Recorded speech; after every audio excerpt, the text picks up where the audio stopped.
Welcome to Lead Like Her, a podcast about female leadership and how lessons from sport translate to life. My name is Violet, and I am so glad you're here today. I'm a member of the women's basketball team at Denison University, and throughout my life, sports have shaped who I am. They've taught me resilience, confidence, and the importance of having great leaders around you. But I've also learned that confidence isn't something you just have, it's something you build. And for many athletes like myself, it's an ongoing journey. That curiosity is what inspired this podcast. As part of my research on female leadership in sport, I'm sitting down with women who are leading at every level of athletics and business to learn about their experiences, the challenges they've faced, and the lessons that have shaped them as leaders. Whether you're an athlete, a coach, or someone who's simply interested in becoming a better leader, I hope these conversations leave you feeling inspired and give you something you can take into your own life. Thanks for listening, and let's get into today's conversation.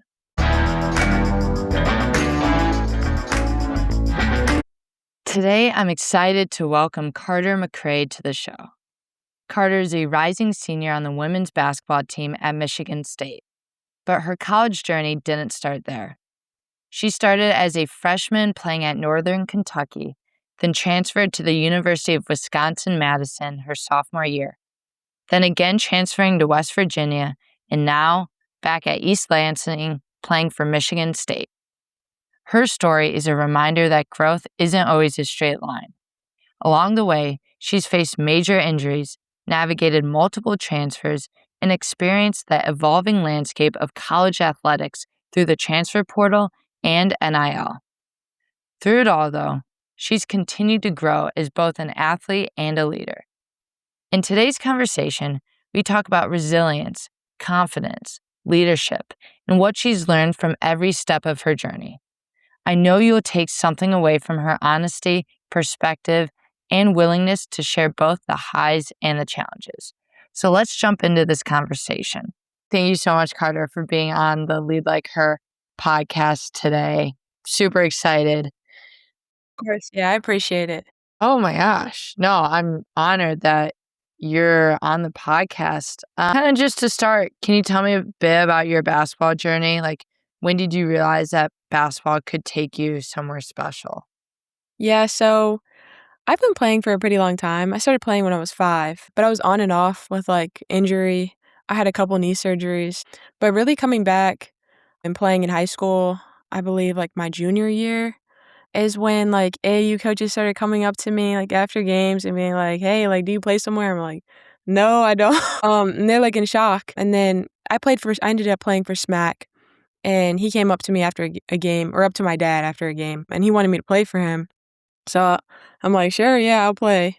So it kinda went from there, and then even at that point, I didn't know I'd be able to play, Division I. I had hoped I would be able to, and I believed that myself, but it didn't really become reality until AAU, and then we were playing, together as a team, against some of the best competition, EYBL teams, Under Armour teams, even though we weren't, affiliated with anything like that. So it's kinda cool playing against them and, competing and even winning some of those games. And I ended up only having one Division I offer, but that was enough, honestly. And that was a point where I was like, dang, this is real. Not thinking that I wasn't capable beforehand, but then now it's set in stone that I can play Division I. So yeah. That's incredible. I mean, I just want to go back to, you said you had knee surgery a few times. How did that change who you are as a person? I mean, you have to be pretty resilient for that. Yeah, for sure. That was definitely a tough time. Everybody always sees my knee scar and thinks it's ACL or meniscus. I'm like, no, it's completely different. But it started when I was in 4th grade, actually. And a piece of my bone died in my knee, a small, tiny piece. But it grew back over time while it was still growing. But then I came back to play basketball again in middle school, 7th grade. And I played in 8th grade. And then I fell or something and my knee got really swollen. So I went to the doctor and they said that little piece had chipped off again. So I had surgery before my freshman year. After 8th grade year and before my freshman year, I had surgery So then after that surgery, that was a long recovery. So getting through that was a lot in itself. I was at home, not on crutches, couldn't put any weight on my leg, going to rehab every other day. So that for an 8th grader going into 9th grade was a lot. But still, I was able to get back in 9th grade and play basketball again. But then after 9th grade season, my knee was hurting again, and I went back to the doctor, and they were like, "Oh, well, we see it didn't fully grow back right, with the surgery. So part of it was flaking off. So they needed to do another surgery." And I'm like, "Oh my gosh, not again." And this one was kind of more invasive. They took my cartilage and grew it in a lab, and they put it back in. So the rehab for that was maybe a year in total. It took a long time. So that mentally wore on me a lot. I missed my sophomore season. And that was also during COVID, but still I was watching a lot of people play during that time and feel like I was missing out, feeling like I'm going to fall behind. And yeah, they're out there playing and I'm stuck here on the couch. And obviously somebody as you know, who loves basketball, loves playing sports, it's like you're going to miss it. You're longing to play it. And it may seem like in the moment you're like, dang, can I get a break from basketball? But once you get actually taken away from it, it's so much different. You're like, gosh, I just want to play. I'd do anything to play right now. So that's definitely hard, but it built some type of mental toughness as well, which is, I think, good for me. For sure. I mean, I think injuries as an athlete are just, they suck in the moment. They really do. But they teach you so many lessons that go beyond just the game itself, teaching you about how to be resilient, how to believe in yourself. And the fact, Carter, that you had an injury and then, what did you say, 4th grade? Yeah, 4th grade. 4th grade, Yeah. and then in 9th grade, you had a more invasive surgery. I mean, gosh, that must have been so difficult. But I'm sure, looking at where you are now, you're at Michigan State, like, you've been places, you're going places, that's incredible. And so it's important to, recognize all the amazing things that you can do. It Yeah, should give for you sure. confidence. I tore my ACL in my junior year of high school, and if I Wow. didn't tear my ACL, I probably wouldn't have been playing basketball because exactly what you said, I took it for granted playing basketball, and then the second I was out for 9 months, I realized how much I loved it, and I knew I wanted to play at the next level. Yeah, exactly. And too, in a way, I think it helps you find yourself outside of basketball, Mhm. forcing you to sort of get into other things. I think too, it gave me a needed break. I know a lot of people play their whole life. They play AAU starting in 5th grade, and I wasn't that person because of those things. Well, at least somewhat because of those things. So I think that helped me in the long run also, not get, I know some people can get worn out pretty quick doing all that, but just in a way having a life outside of basketball, I guess. But yeah.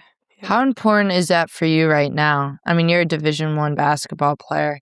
What Yeah. do you have any hobbies outside of basketball? Or how do you separate your identity? Yeah, it's very difficult. I even struggle with that now. But yeah, just you have to have something else you can do because basketball consumes you. Well, it seems like it consumes you all day, every day. I mean, during the school year and stuff, we have classes, workouts, or games from 9 in the morning to late at night. You get home at 7, 8, sometimes 9 p.m. After a game might be way later than that. It could be 3 a.m. traveling back from Utah or Arizona or something like that when I was in the Big 12. So, yeah, it's it consumes much of your life, but you can't make it everything because then when things aren't going well in basketball, you need an outlet. You need something else to do. It can't be okay, my value is basketball and I'm not playing well right now, so I'm not worth anything or I'm not a good person. So I guess ways I do that is honestly just trying to spend time with friends, making time for family, at least calling them on the phone if I can't be there in person. Yeah, that's helped me a lot, getting my mind off of things, maybe not talking about basketball for a minute or getting myself locked into a TV show. I love doing that. I haven't been watching anything consistently recently, but I know that helps a lot. Or even doing that with teammates, getting together with them and doing stuff outside of basketball is really important. So you get to know people as a person and then it helps you feel better yourself as well, knowing you can they value you outside of basketball also. Yeah, 100%. I couldn't agree more with that. Something I'm also trying to work on is not equating my self-worth to how well I perform on the basketball court or how well I perform in school, and realizing that the reason I do it is because I love it, not because of any other reason. Like, I get to be here, I get to play basketball. Now, everyone has different purposes for playing basketball, but at least if I remind myself that, then if I don't perform as well as I want, oh, well, like, I'll Yeah. get it back the next day. Yeah. People don't understand how hard that is though, because you're so locked in, it shouldn't be everything, but it becomes everything to you. So it's very difficult to separate yourself from that and be like, "Okay, I'm still good at basketball. Like, just because I had this one bad day doesn't mean I'm a bad person, doesn't mean I'm a bad player. Like, I'm still good at this. I've worked on this for years. I've done this for years. Like, I know what I'm capable of." And that's just having confidence in yourself as well. But yeah, I still struggle with that. I mean, I feel like it's hard not to, but having other people close to you as, like, good mentors or, like, Uh-huh. having a support system helps with me with that too, like, calling them and they're, like, reminding me of those things 'cause it's often easy to get locked in on that and not be able to see outside of it. How do you maintain confidence in yourself even when you're in a slump? Yeah. Yeah, that can be difficult too. I've struggled with that. Even last year at West Virginia, right before the season started, I pulled my hamstring really bad. And I was having a great summer. I had a great season, like at Wisconsin the year before. But I was out for a month until I could fully get back into things. So that affected me a lot. Just coming back in, and they had been playing for a month without me, and I'm like, "Okay, I'm jumping back in, trying to learn the offense, get right with the defense again." And so that was hard, and I'm like, some of the time I even struggle thinking like, "Dang, like, I came here and now, like, all of a sudden I'm not good enough." But it's just having, like, my parents or friends or outside people telling me like, "Carter, we've seen you play a million games. You are more than capable. Like, you've played at this level before." I played at Wisconsin the year before, and that's the Big 10. I went to the Big 12 at West Virginia, now back in the Big 10. But, yeah, so just, like, remembering where you were at before and knowing what you've practiced, what you've worked on day in, day out, and knowing, like, "Dang, I made that shot. I'll make that shot 9 out of 10 times. Like, I could do this. Just because I'm not making it now doesn't mean I won't make it tomorrow." So, just trying to remember that. I've even worked, like, and talked to the sports performance people, like sports Mhm. psychologists. Even that's helped me Yeah. just remind me of that stuff, have something I can think about if I'm in practice and, I'm like, "Oh, nothing's going well." Like, sometimes I'm, like, laughing it off. Like, I've kinda learned to do that, laughing things off or being, like, taking my mind somewhere else or just, stuff like that Uh-huh. help me still move on and not dwell on little things like that, like missed shots, missed layups, and keep my Yeah. confidence. Yeah.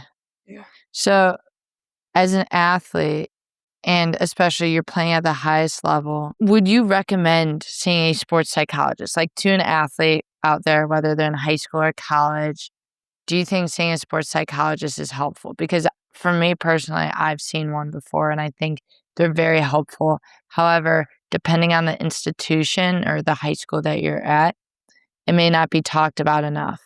Yeah, yeah, for sure.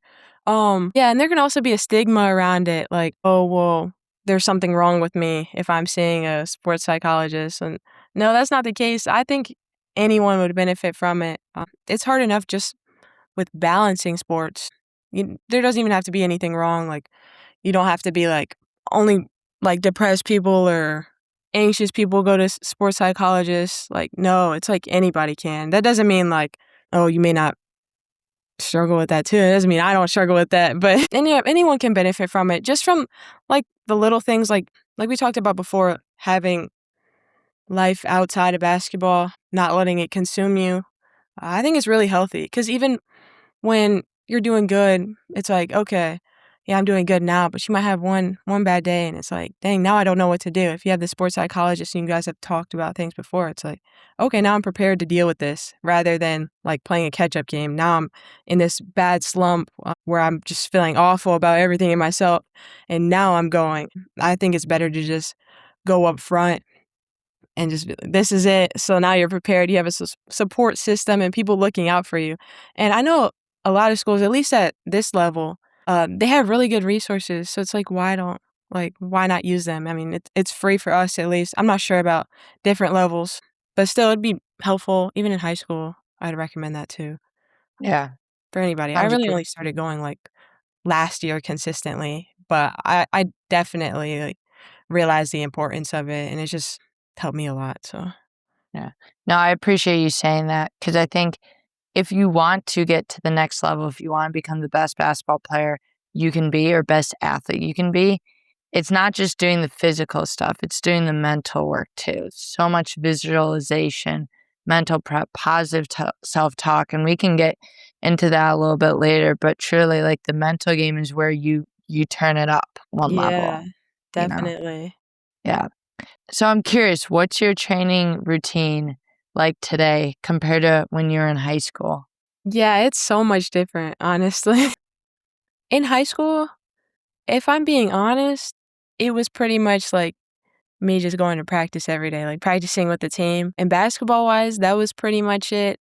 And then afterwards, I think a few days a week, we would go together, like at least most of the team would go together to this guy, he's a physical therapist and he would like train athletes kind of on the side. So we would go to him for like strength and conditioning training. I may have like gone to the rec on the weekends or something like a couple times, but honestly, that was it. There wasn't much extra. Now I'm in college and especially being at Michigan State, we have like something called shot trackers that we wear on our shoes. So the coaches can see all the shots you take every day, every week. So they're looking at that and they're wanting you to get extra work in.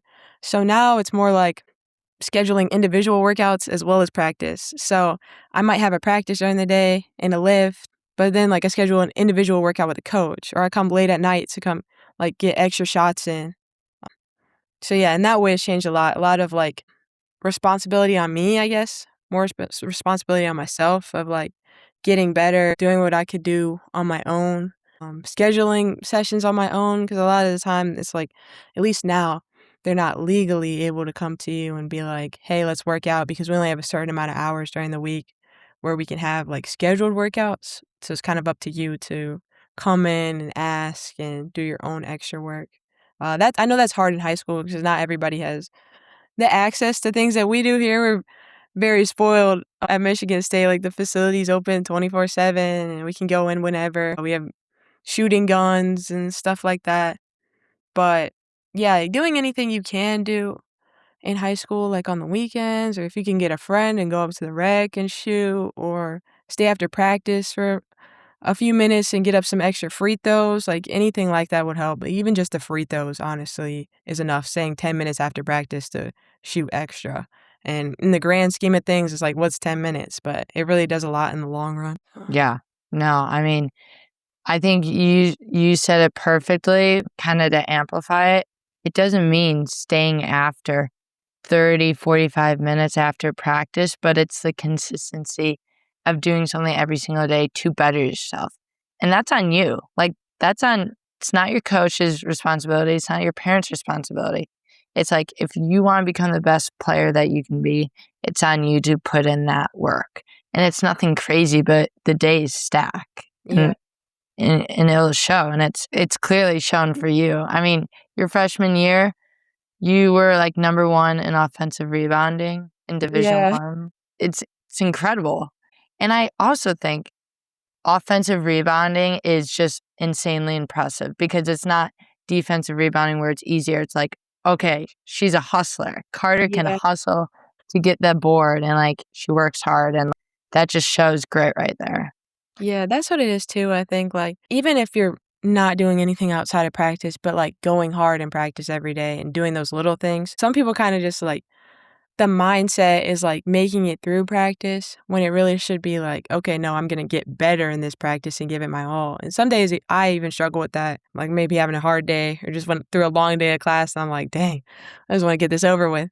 But really, it should be like, "No, I'm gonna get better, and stack these days up and make this practice mean something." Like, you could go through practice easily and lollygag, and now we're not really getting anything done, but taking it serious and doing the little things, hustling. Yeah. You really I mean, with those practices, you have to be able to separate your outside life from your basketball life. So I'm at Denison, obviously, with Morgan, Yeah. and a lot of our teammates are, very high academic driven. They come from lab. And so it's hard to try to separate the two going into practice, but it's exactly what you said. It's not, I'm trying to get through practice, but no, I'm trying to get better. Like, I'm trying to become the best player that I can be. And I think it's all about being present, like being where your feet are, not thinking about, okay, what homework do I have to do tonight?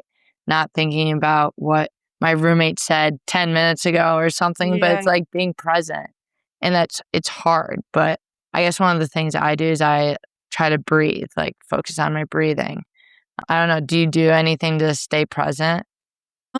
Sometimes I like listening to music. It's hard in between. Like, I'm a human biology major, so I have that experience too of like coming from lab.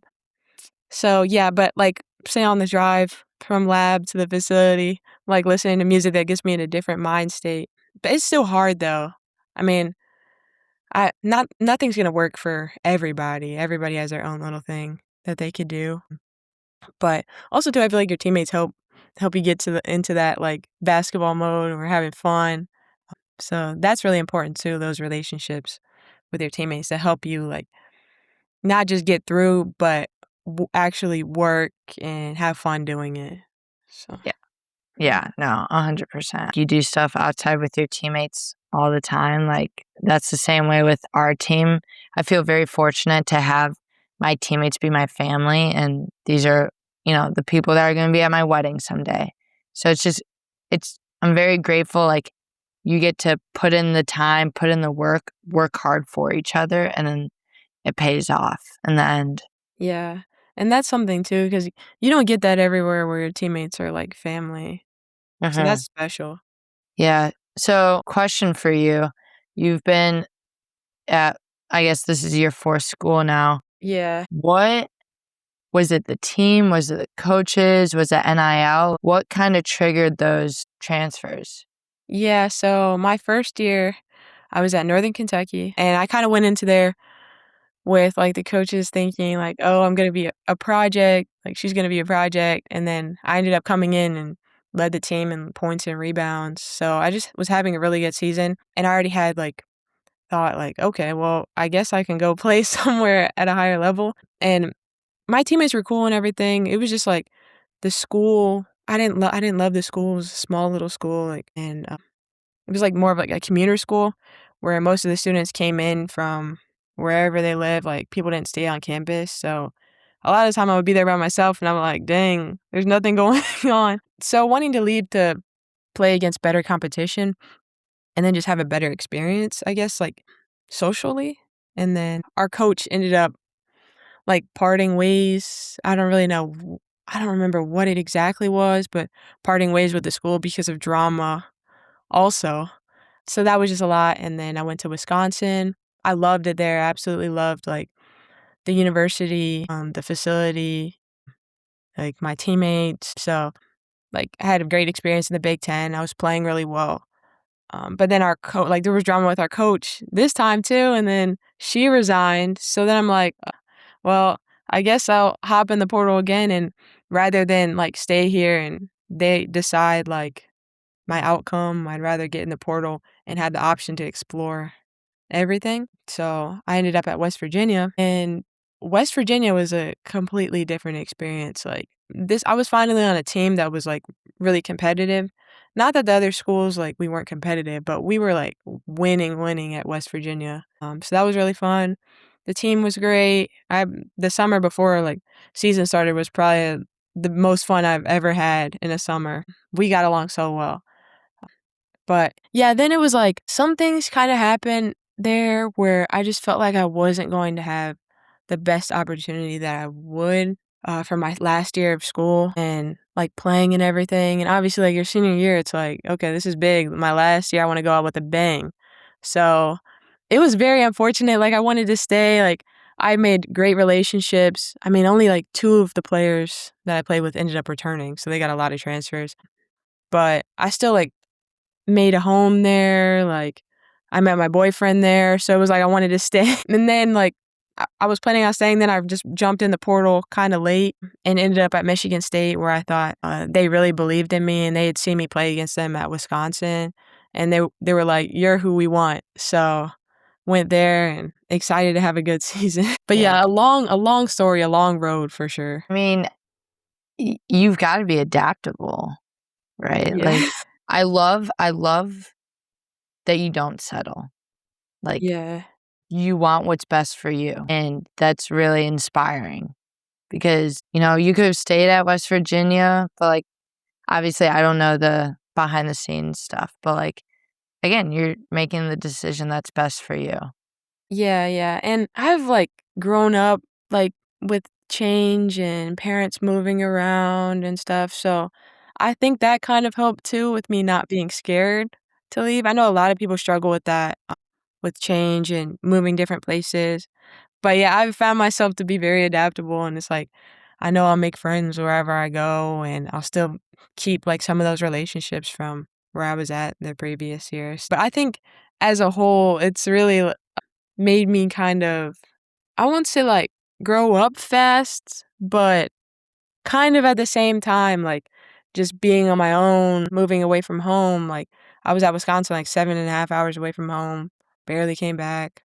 Just moving all around and, yeah, like, adapting to even, like, basketball, like, different systems, still being able to excel with different coaching, different systems, different players, so I think that's a really good asset to have is that, like, adaptability. But, yeah, I've been fortunate enough to be able to go through that and learn it early on. For you, what do you think you look for in a coach? Like you've been through, this is going to be your fourth coach now in college. What do you look for like in a leader like that? Yeah, for sure. So, definitely somebody that believes in their players, knows their X's and O's, is like great basketball mind, right? But also someone who can connect with you on a personal level. I believe that's really important and kind of like not just says they care about you outside of basketball, but actually shows they do. Like checking in. I know here, even at Michigan State, we've had like meetings already where they've checked in with me just to see how I'm doing, honestly. And I think that's really important, building that connection because there's a lot of coaches out there that can coach basketball and can win. But it's like, okay, do you know your players? Like, do you honestly know them? Do you know how they need to be coached? Because everybody's different. Not everyone responds the same way to things. So yeah, just having that balance, also being there to like challenge a player. So like obviously like okay, I'm a senior, but I could still get better. There's still things I need to work on. So just pushing me in practice, pushing me outside of practice also like academically, checking in with that type of stuff. So yeah, those are pretty much the things I'd say. Yeah, no, I think I definitely could agree with you. Like a relationship builder. You want someone, obviously, knowing the basketball X's and O's is important as a coach, but you want someone that you can connect with and that you can be vulnerable with. I think that's really important as a coach who knows you. Yeah. Yeah, definitely. So for you, I'm so curious. How do you approach your performance? Like holistically, are you looking at nutrition, recovery, sleep, mental health? Like how has that evolved over time? Yeah, so it's everything. I think honestly, like my attention to that each year has increased. Maybe with me just getting older too and needing that type of stuff. But yeah, when I was a freshman, I feel like that was like on the back burner. I'm like, okay, well, I could eat whatever I want. My metabolism is great. I'm burning a lot of calories. They still like kind of were in tune with somewhat of like snacks we were eating or giving us like protein shakes, stuff like that. But not a whole lot. I mean, I didn't help always have to be in there for recovery. Now it's so much different. I'm in there like in the training room before and after practice getting recovery treatment and we meet with like the nutritionist and she's already met with us and got us vitamins set and the things we need. She's going to give us, I mean, that's the great thing about being at this level too is having those resources, but she's supposed to give us like some recipes, like each like individualized meetings where just me like the recipes that I want, stuff like that. And then too at Michigan State, we're fortunate enough to have like private chefs, so they cook breakfast for us and then post-practice meal, which is kind of crazy if you think about it, like private chef just for men's and women's basketball, like they know us by our names now and They're super friendly, so that's awesome. Like, we have a fuel station in there too where you can get in. They have probably like 8 different types of protein shakes, like a whole bunch of snacks. So we're kinda set, and it's like, I guess you could just not follow all of that stuff, but they kinda make it really easy to, like, eat well and follow, like, certain plans that they give you and things of that nature. So, and then on the mental side of things, that I feel like, yeah, I've more recently paid attention to that, like, at West Virginia, as I was saying before, was when I started seeing, like, the sports psychologist. I'm getting set up with one at Michigan State as well now, but just realizing the importance of that and how there can be a lot of different things pulling you in different directions and needing to stay, like, mentally focused and, focus on, like, the little things you need to work on or your thought processes, so that's even more important now as I'm getting older and have more responsibilities. Mhm. How important is, taking action on your nutrition, on your sleep as an athlete? Like, have you seen a performance shift, would you say? Yeah, definitely. I know when I don't get enough sleep, I'm not on it. I'm not on my A game. I'm, like, sluggish and tired. I know even at Michigan State and when I was at Wisconsin before, we have Aura rings. Well, we haven't gotten our one here yet, but they track, like, our sleep, our recovery, so that's really important.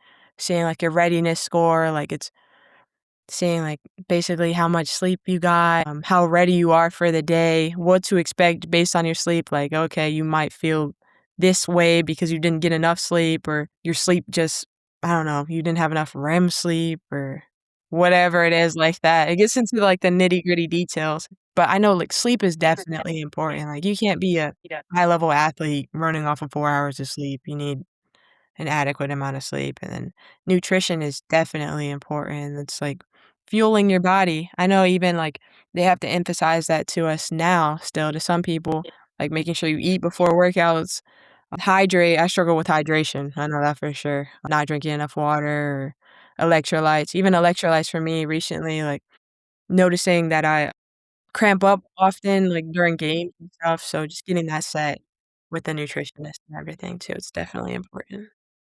Yeah, I couldn't agree more, and I think you said it perfectly. You know, if you wanna be a high-level athlete, you can't not take action out of these things. You're going to practice, getting extra shots up, whatever you're doing, but there's more to it than that. It's getting enough sleep, eating enough. I think, especially for female athletes, we are taught to not eat. Like, the skinnier we are, the faster, stronger we are. It's not true. And it's great that you guys have a sports dietitian. We have a sports dietitian on campus too. And she's really changed the way I approach what I eat, how I eat, like the timing of everything. Mhm. And it's on the athletes to take responsibility to ask for these things, because you're not going to get what you want if you don't ask for it. And so it's using the resources that you have, like exactly what you said earlier. Like, you have access to all these resources. These athletes should use them. Yeah. Yeah, it's honestly so important too, like, even, like, in high school and stuff, like, you don't realize it, but if you really wanna play, like, at the next level, it's like building these habits early is just gonna make it easier later on.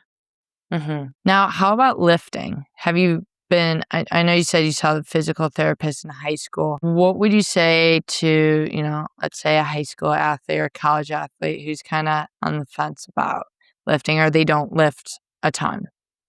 Yeah, no, you definitely need to lift, especially if you wanna play at the next level, because that's going to be an everyday type, maybe not every day, but a most day type of thing.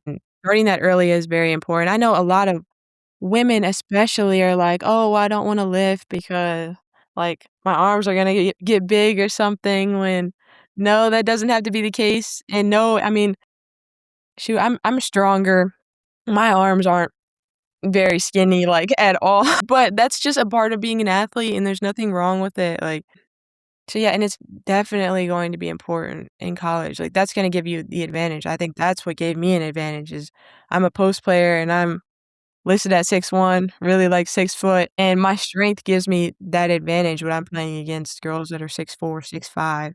I even played against like 6'7", 6'8" before, so if I wasn't in the weight room and if I wasn't strong, I wouldn't be where I'm at today.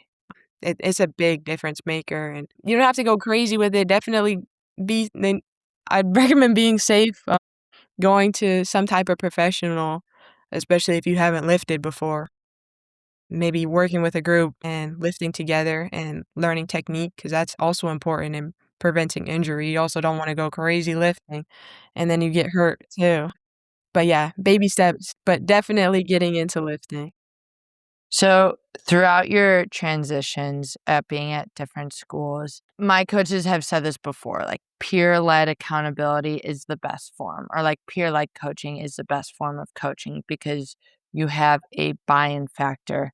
So my question for you is, you're going into your senior year at Michigan State. How are you going to present yourself as a leader, hold people accountable? Like, what's kind of your mindset going into that? Yeah, so yeah, being a senior, it's like you're kinda automatically put into that role, and if you wanna be like somebody playing on the court, you have to be one of those leaders. So basically being a leader by setting example, uh, like doing the right things, doing all the reps and lift, I know that's a big thing. When you see your teammate and, like, they're giving half the effort you know they can give, like, "Hey, man, like, you could do better than that. Come on, like, we got it. Come on, let's go. Next rep, next rep." So stuff like that, being a vocal leader as well, like, that's what I've struggled with probably the most is, like, vocal leadership and speaking up. Not that I won't speak up, but just being the one to kind of say something all the time, like, sometimes I second guess things in my head, and I'm like, maybe not say that." But this year, I really need to, like, do that, like, lead by using my voice and bringing everybody together, and it could be something as little as, like, okay, you see the group is kinda we're having a rough time in practice, you see the group is all dispersing, we're all frustrated, like, bringing everybody in and being like, "Hey, like, we got this, we're doing it this time, like, we're coming together, don't fall apart, we're doing this right now." So, stuff like that, just being motivating and encouraging and speaking life into people as well. There's different ways you can be a leader. Yeah, I agree. So in our senior class, there's 8 of us. Wow. 8 yeah, 8 different seniors, 8 different personalities, and honestly, on my team, I mean, at least for the seniors, like, everyone is a leader in their own way because they all bring their own leadership, I guess, like, their own personality to basketball, but I'm the same way. I mean, I'm definitely more of a lead by example, like, I will grind my butt off in basketball, and my teammates will follow if they, like, see me doing the right thing. But, like, what I'm trying to work on is holding people accountable or, like, being that vocal leader like you were saying, because I do sometimes overthink, but and what I'm gonna tell you, this is, like, why? Why are we overthinking? We've been playing basketball. You've been playing basketball since you were 5. I've been playing around that age. I mean, no overthinking. Like, you know what you're saying, you know what you're doing, you're playing at the highest level, and so what if you do say something and you're wrong? Yeah, it's like, who cares? I mean, plenty of people say things and they end up being wrong or like you heard the wrong thing and thought this, but it was really that. And it's like, okay, well, next play, we're moving on. In basketball, you gotta have a quick like turnaround. You can't be Oh, dwelling yeah, on everything in the past. So yeah. So, can you share a piece of advice from a coach that has stayed with you throughout your career? I actually thought about this a little bit. I wouldn't say a coach, but I would say like my dad. But my dad was also my coach when I was very young, so I think it might count. But he had always said that, like, nothing is ever as good as you think, and nothing is ever as bad as you think. And that might not resonate with everybody, but it definitely has resonated with me in times where I've been, like, really hard on myself. And, like, after the game, like, "Dang, like, that was just terrible." But then, like, I rewatch it and talk to my family and stuff, and they're like, "Well, I mean, look at the little things, like, okay, you may have not scored on offense, but defensively, you were getting stops, you were hustling after the ball, so, like, today might have not been your day, but it's never as bad as you think it is, like, at least for me, like, I'm the type of person that's really hard on myself, and I'm like, "Dang, like, this happened, so the whole game was just trash, throw the whole game away." But really is not like that, and then nothing is ever as good as you think, meaning, like, that kind of sits with me and, like, not ever being too cocky, like, being humble within things, like, "Okay, yeah, like, I had a great game, I had went, like, 20 for 10, but I can still do things better," and, like, that doesn't make me like, it doesn't make me better this day or worse this other day, but yeah, like, you're just gonna have, like, good and bad days, but, they average out to a medium, so you can't be too high, you can't be too low. Yeah, that's a great mindset to have. And I really liked what you said about, having some humility, not being too cocky. What's the difference for you from being confident versus being cocky? Yeah, so I think confidence is, like, having confidence in yourself, speaking light into yourself and positivity, but cocky is when you take it and start talking to other people and acting like you're better than everybody else, and yeah, like, overly boasting on yourself, like, let your game speak for itself, you shouldn't have to say much. You're, like, a top player, really good player, so yeah. Do you practice any positive self talk like after making a mistake at all? Yeah, sometimes. I mean, it's often hard for me to remember to do. I've also talked about, like, sports psychologists about that, but I have done things where I've reminded myself of a word or written something on my, like, wrist tape or something, like, "You're enough," or, like, "Next play," or, mm, like, "You're awesome," or something, or just, like, before the games, I like to, like, speak life into myself, like, "You got this." Like, "You've done this a million times. This is nothing." So, like, saying, like, "You're prepared," like, "You're ready." It does make a difference. Like instead of getting down on yourself after a mistake, fishbowl memory, or goldfish memory. So what? You made a mistake. Next play. You've done this a million times.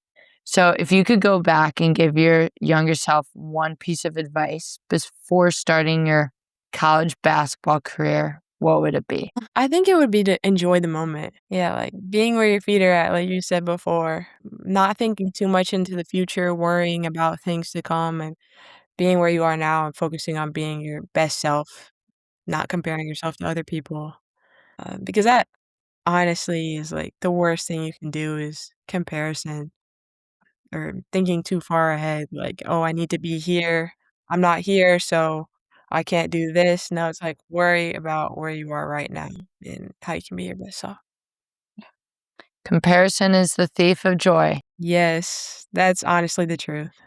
I think it's good to compare yourself now to your past self to see how far you've grown.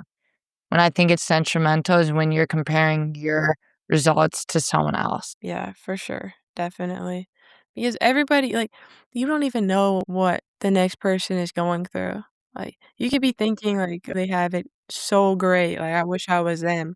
Meanwhile, they have this whole situation going on in the background that where they're just struggling too, so it's just like you can't do that. Just focus on yourself and being better each and every day, but knowing that sometimes it's gonna not just be an uphill battle, be little, like, ups and downs, but as long as the trend is mostly going upwards, you'll get there.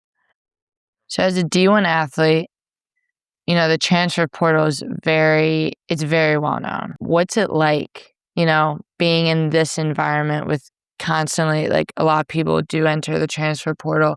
Can you kind of talk me through just the experience of it all? Because we don't Yeah. have this at the Division 3 really. Okay. Yeah, so basically you decide to enter the portal. It takes a couple of days for them to get your name in and everything, and then all of a sudden you get an email saying you've been entered. And at least for me, I was instantly like flooded with emails, texts, calls from like anybody and everybody. Like I even got probably a couple emails from like D2s, D3s, NAIA schools, even like, oh, we're just gonna shoot our shot. which is, like, very flattering, and, like, I was super grateful for all of that, but it's so much, like, to take in, and it can be so overwhelming. I know, like, that's why a lot of people get agents to help them filter through that type of stuff, and then being in, like, the NIL rev share world now, that makes it even more challenging, but I don't have an agent, so it was, like, me and my parents doing everything.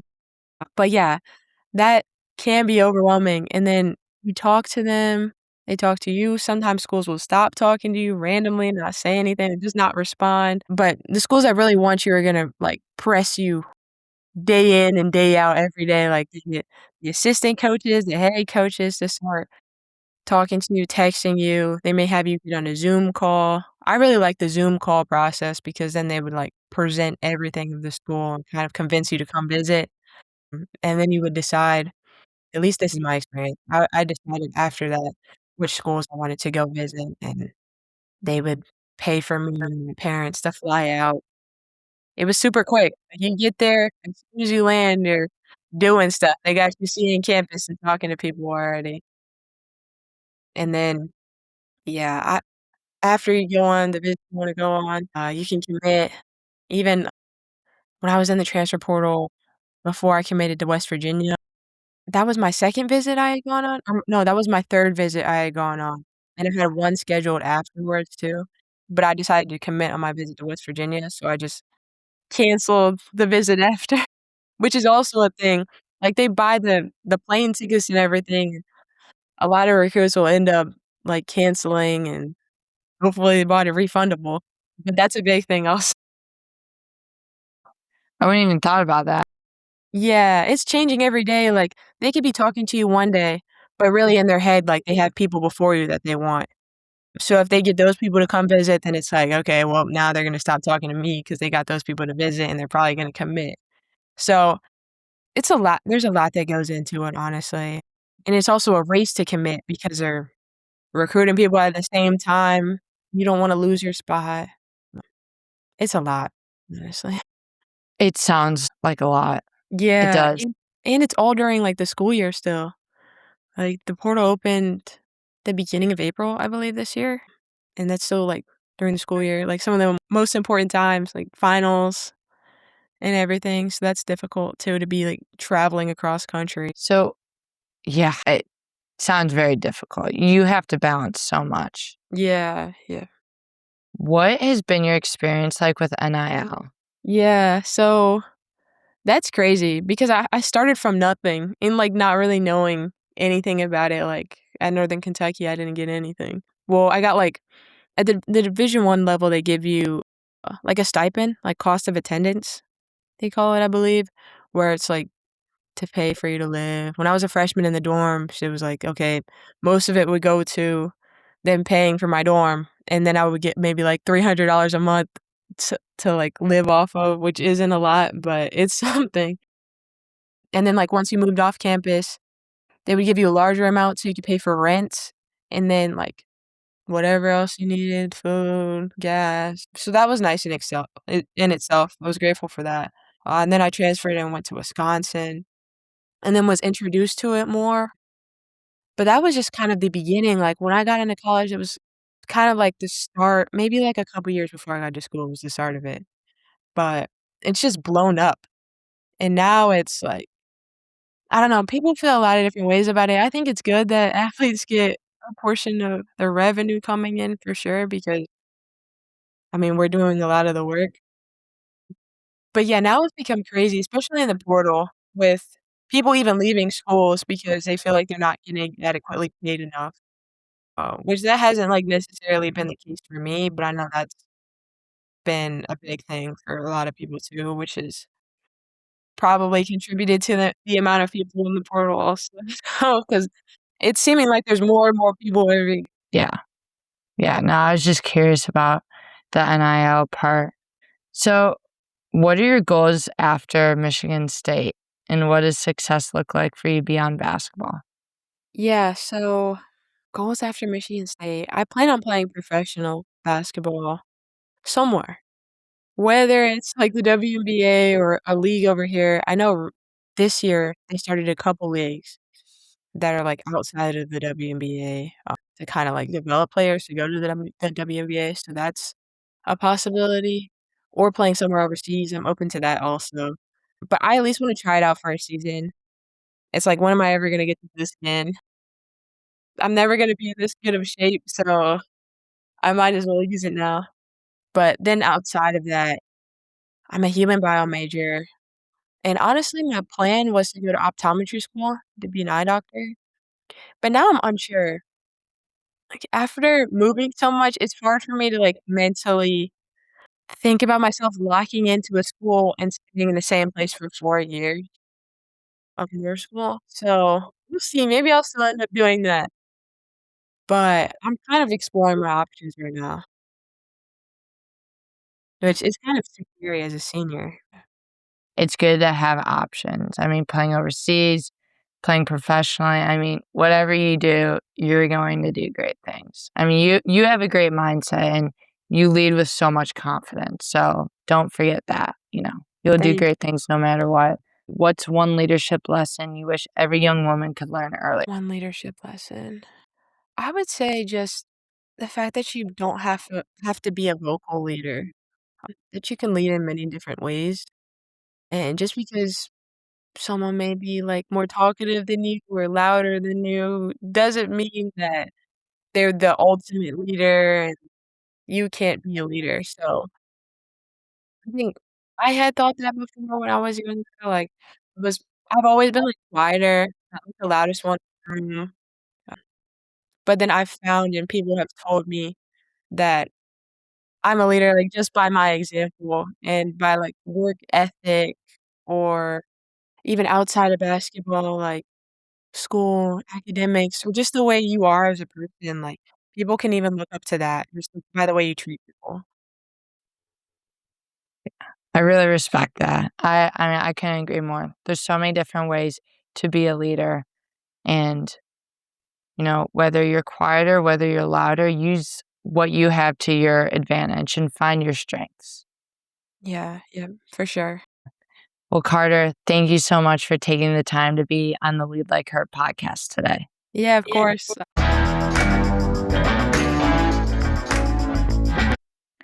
Thank you so much for listening to today's conversation with Carter McCray. I hope this episode reminded you that setbacks don't define you. It's how you respond to them that shape who you become. Carter's story is such a powerful example of resilience, leadership, and trusting yourself through every challenge. And I truly hope that you found something in our conversation that encourages you to keep going, stay adaptable, and lead with confidence in your own life. If this episode resonated with you in any way, I'd love if you could share it with a teammate, coach, friend, or anyone who could benefit from Carter's story. You never know how one conversation can make a difference in someone else's journey. Thank you so much for listening, and I'll see you next time on Lead Like Her.